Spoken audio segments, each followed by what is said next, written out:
আমাদেরকে কেমন লাগছে উপর থেকে? আমরা বাটুবুটু হয়ে গেছি।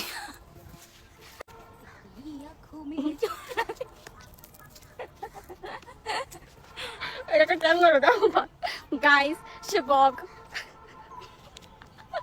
গাইস, আমাদের ইন্ট্রো দেখে আপনাদের কেমন লাগলো তা কিন্তু অবশ্যই জানাতে ভুলবেন না। সবসময় একই টাইপের ভিডিও করি বা একই টাইপের কথাবার্তা বলি, তাই ভাবলাম আজকে একটু অন্যরকম করা যায়। তো হ্যালো এভরিওয়ান, সবাই কেমন আছেন? আশা করি সবাই অনেক ভালো আছেন। আল্লাহর রহমতে আমিও অনেক ভালো আছি। তো আজকে আমার একটা শুট ছিল, তাই আমি চলে গিয়েছিলাম চেনা পরিচিত একটা জায়গায়। কোথায় গেছি আর বলবো না, আপনারা গেস করেন। তো আমরা যখনই বের হই অলওয়েজ সিঙ্গেল বের হই। সিঙ্গেল বের হওয়ার পরে অলওয়েজ এরকম কপতি দেখতে পাই, আর সিঙ্গেল বের হই বলতে আমি আর আমার কিউটি পাই যাই। এইটা আপনারা কম বেশি সবাই জানেন। আর সবার ঈদের প্রিপারেশন কেমন এটা কিন্তু আমাকে অবশ্যই জানাবেন। আর কে কে ঈদের কেনাকাটা করছেন এটাও আমাকে বলবেন। আর আজকে আমার এই আউটফিটটা কেমন লাগতেছিল, আমাকে স্যুট করছে কিনা এটাও আমাকে জানাতে ভুলবেন না। আপনারা এখন আমাকে কম বেশি সবাই আস্ক করবেন যে আপু তোমার এই আউটফিটটা কোন পেজ থেকে নিয়েছো। কোনো চিন্তার কারণে আমি এখনই বলে দিচ্ছি, আমি যে পেজ থেকে নিয়েছি পেজটা আমার স্ক্রিনে এবং আমার ক্যাপশনে মেনশন করা থাকবে, আপনারাও চাইলে চেক আউট করতে পারেন। অন্য দিক দিয়ে আমি এখানে এসে তারপর ইয়াররিং পরতেছিলাম, আর আমার এই ইয়াররিংটা অনেক বেশি হেভি ছিল, যার জন্য আমি বাসা থেকে পরি নাই। আর এই ইয়াররিং এর যে হুকটা ছিল, হুকটা খুবই লুজ ছিল, বারবার খুলে যাচ্ছিল। যাই হোক, তারপর আমরা হাঁটতে হাঁটতে একটু সামনে এগোতেই দেখে এই সুইট আপুটা চলে আসছে। আপুটা আমাকে আস্ক করতেছিল যে আপু তুমি হেয়ার কেয়ার কিভাবে করো। তাই আমি বলতেছিলাম যে আপু আমি তেমন কোনো হেয়ার কেয়ারই করি না, এটা আমার ফ্যামিলিগত। আমার ফ্যামিলি সবারই চুল অনেক ঘন এবং লম্বা লম্বা। এরপর আপুটা বলতেছিল যে আপু আমি একটা সেলফি তুলবো তোমার সাথে। পরে আমি বললাম যে ঠিক আছে আপু, তুলতে পারো, কোনো প্রবলেম নাই। এরকম ভাবে ভালোবাসার মানুষদের সাথে হুটহাট দেখা হয়ে গেলে নিজের কাছে অনেক ভালো লাগে। এরপর আসি এই আপুটার বিষয়। এই আপুটা একটা ছেলের সঙ্গে ভিডিও কলে কথা বলতে বলতে আমাদের কাছে এসে বলে যে আপু একটা ছবি তুলবো। তো আমরা ভাবছি যে হ্যাঁ ছবি তুলবে, পোজ দিচ্ছি। পরে আমরা বুঝতে পারি যে ভিডিও কলে যে ছেলেটা ছিল ওই ছেলেকে মূলত আমাদেরকে দেখাচ্ছিল। মানে মানুষ কতটা টক্সি হলে এরকম হইতে পারে, একটা মানুষকে দেখাবে তার পারমিশন ছাড়া, তাও আবার একটা ছেলেকে দেখাচ্ছিল। ভাই একটা মেয়েকে দেখাইলেও কিছু হইতো না, বাট বলতো যে আপু আমার ফ্রেন্ড বা আদার্স কেউ আছে আপনাকে দেখতে চায়, আমি একটু দেখাবো, একটা পারমিশনের বিষয় আছে। বাট উনি আইসে এমন অ্যাক্টিং করলো যে আমাদেরই ছবি তুলতেছে। দেন আমরা যখন চলে আসি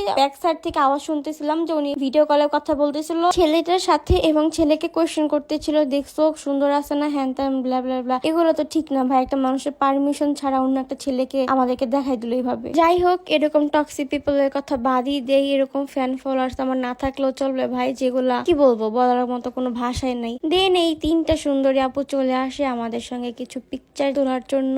এই তিনটা আপুর মধ্যে ব্ল্যাক শাড়ি পরা যে আপুটা খুবই নার্ভাস ছিল। সে ক্যামেরা দেখে একদম নার্ভাস শেষ হয়ে গেছে, উনি কমফোর্টেবল ফিল করতেছিল না। যদিও আমার সুইট হার্ট তাদের পারমিশন নিয়ে ভিডিওটা করছে, কজ আমরা যারই ভিডিও নেই না কেন অবশ্যই পারমিশন নিয়ে ভিডিও করি, এতটুকু ম্যানার্স আমাদের মধ্যে আছে। তো এই আপুটা যখন পিকচার তুলতেছিল ব্ল্যাক কালারের শাড়ি পরা আপুটা চলে আসে, দেন আপুটাকে বলে যে তুমি সাইডে যাও, আপু গরম পাইছিল কথাটা শুই না। এরপর এই আপুটা পিকচার তোলা শেষ হলে দেন ওনারা বললো যে একটা গ্রুপ পিকচার তুলবে। তো ওই পিকচারটা আমরা অফ ক্যামেরায় তুলে নেই, কজ আমরা 5 জন ছিলাম। তারপর একটু সামনে আসতে এই ভাইয়াটা বলে যে আপু একটা সেলফি তুলবো। তারপরে ভাইয়ার সঙ্গে একটা সেলফি তুললাম। আর আমি একটা জিনিস খুব বেশি দেখছি, যারা এরকম ভাবে আমার সাথে ছবি তুলতে চান অনেকের হাত কাঁপে। এই জিনিসটা কেন হয় আমাকে একটু জানাবেন। আমাকে দেখে নার্ভাস হওয়ার কিচ্ছু নাই, আমিও মানুষ আপনারাও মানুষ, দ্যাটস ইট। আর লাস্টে যে দুইটা ভাইয়াকে দেখছেন ওনারা ভাইয়া না আপু, আমি খুবই কনফিউজ, ওনারা